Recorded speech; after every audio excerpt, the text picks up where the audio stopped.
Hey again, everyone. Welcome back to the 2015 Twin Cities Film Fest. We have fully segued from our front of the scenes series into our behind the scenes series. We're downstairs at the Showplace Icon Theater right outside our Twin Cities Film Fest office. I am so excited and honored and glad to be standing next to Kirsten Gregerson, who is our hospitality coordinator. You are providing them with their first impression of not only our fest, but of our city, what they're seeing, how they're being treated. That's all falling on you, and you handle it amazingly because it's been executed so well. What kind of feedback have you gotten? And don't be modest. Oh, one person said it was one of the best days of his life last year. A filmmaker. Yes, a filmmaker. That was really sweet. Or just one of the best. A lot of you hear this is the best festival, the most organized festival we've been to. That's not on me though. That's on. It starts from the top. It's Jayden. It's Danny. It's the interviewers. Is that interviewers? Yeah, it's you're just too everybody. kind. It's the team. So anyway, people have been we've had very positive feedback. But yeah, it was. Let's see what else. Great feedback all around. It's so awesome to hear. Now, you devote more than 11 days here to the Twin Cities Film Fest because you talked about all the let's call it pre-production. Pre-production, exactly. Beforehand, organizing this, making this 11 days go so smoothly, but you work tirelessly the rest of the year in our film community as well. Mm-hmm. Talk to us about yourself. Tell us what else you do.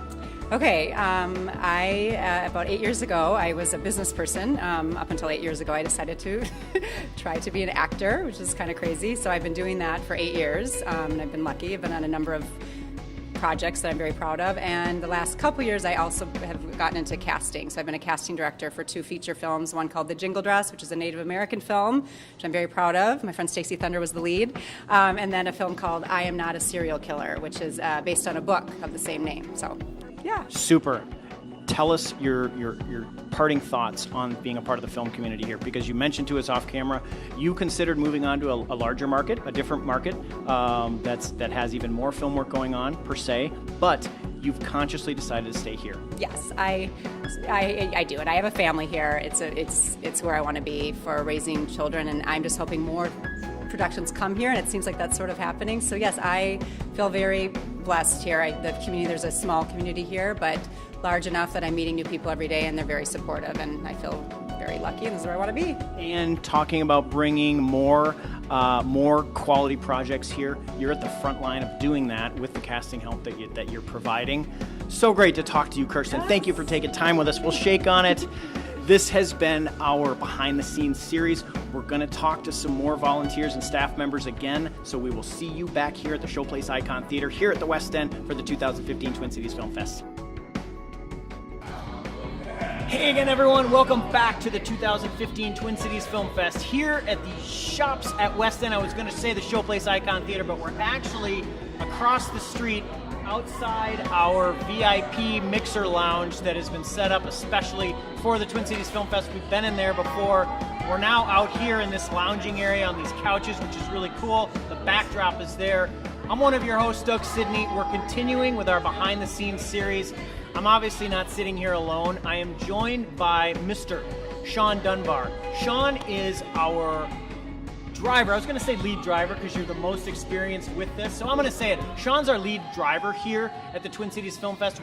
Tell us more about your responsibilities as a driver, because we know how important it is. You're that first point of contact. Talk to us about it. Yeah, so I like to look at it as my job is as one of the first points of contact with the producers and directors that come into town, is to make them feel comfortable. You know, when they come into the car, like today, you know, he's on a flight right now that's been delayed for an hour. So coming in here, I'm sure he's going to be a little bit, you know, there's going to be something there that's going to need to be calmed down. And I like to be that guy that can welcome him and let him know, like, hey, don't relax, we have everything taken care of. And right away, you know, they get to ride in luxury, which is something that really, I think, helps, you know, create that comfort. So when they get in the car, not only are they riding in this car, but we have a nice little care package that we also bring with that contains mints, Band-Aids. There's a sewing kit in there this year. I guess if somebody's ripped their pants, I've done it before. Hey, it happens. Hey now.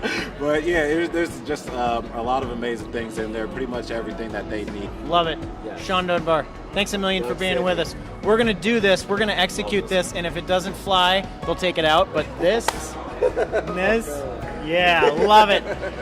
We're wrapping up our behind-the-scenes segments here at the 2015 Twin Cities Film Fest. What a great way to go out with Shawn Dunbar. Thank you. You're the greatest. We're going to see you next year here at the 2015 Twin Cities Film Fest in our 7th year for the 2016 edition. Oh, I'm so excited. It's already going to happen soon. All right.